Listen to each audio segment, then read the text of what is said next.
بسم اللہ الرحمن الرحیم. تمام ناظرین و سامعین کو السلام علیکم ورحمۃ اللہ وبرکاتہ.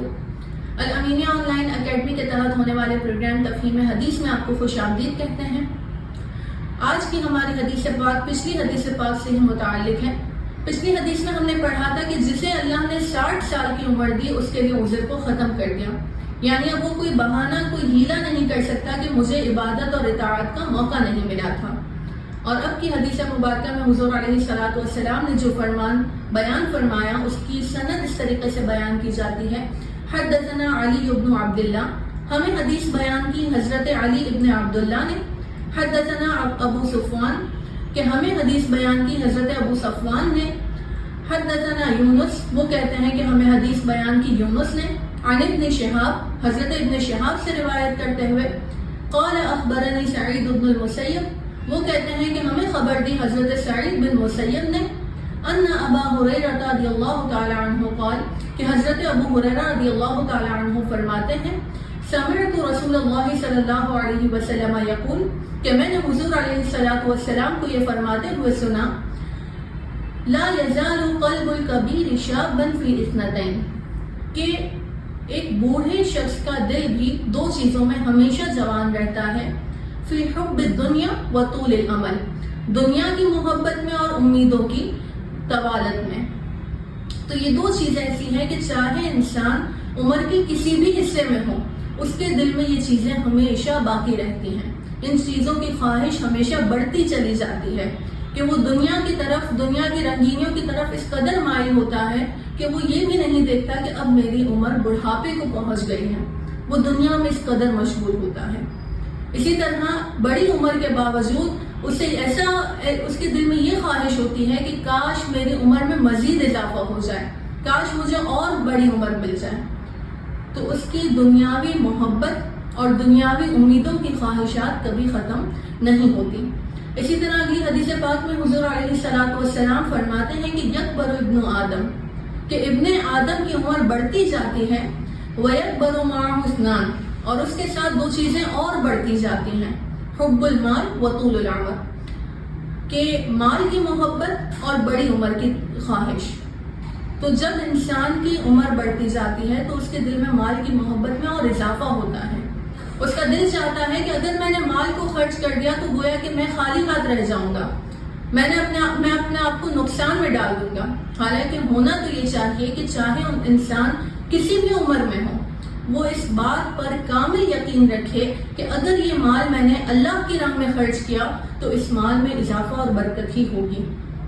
لیکن افسوس کے ساتھ دیکھا یہ گیا ہے کہ لوگوں کے دل میں مال کی محبت کی اس قدر خواہش ہوتی ہے، اس قدر غلبہ ہوتا ہے کہ وہ اپنی فرض عبادات بھی پوری نہیں کرتے. اکثر لوگوں کو دیکھا گیا ہے کہ ان پر زکوٰۃ فرض ہے، ان کے اوپر قربانی واجب ہے، بعض اوقات حج بھی فرض ہو چکا ہوتا ہے، لیکن مال کی محبت کا غلبہ اس قدر ہے کہ وہ ان عبادات کو ادا نہیں کر رہے کہ ان عبادات میں ہمارا بڑا خرچہ ہو جائے گا، ہمارا مال معاذ اللہ ضائع ہو جائے گا.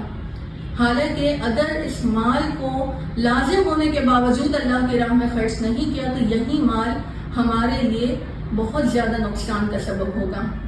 اور اگر اس مال کو خرچ کیا تو یہی مال ہمارے لیے بڑا فائدے کا سبب ہوگا.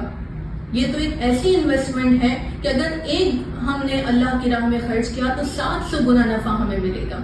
تو ان باتوں پر کامل یقین رکھنا چاہیے اور مال کی محبت کو اس قدر اپنے دل پر غالب نہیں آنے دینا چاہیے کہ یہ محبت ہمیں اللہ کی اطاعت سے روکے، بلکہ مال سے فقط اتنی محبت کرنی ہے کہ یہ مال ہمیں اللہ کی راہ میں خرچ کرنے میں مدد دیتا ہے.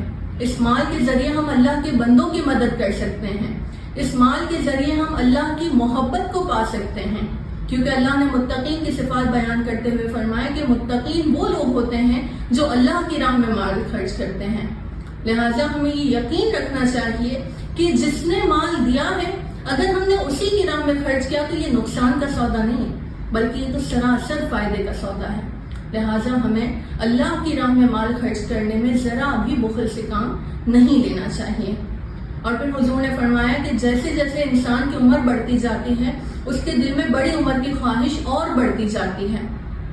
حالانکہ انسان کو چاہیے کہ وہ اپنی موت کو کثرت سے یاد کرے، چاہے وہ جوان ہو یا پھر بوڑھا ہو، اسے اپنی موت کو کثرت سے یاد کرنا چاہیے۔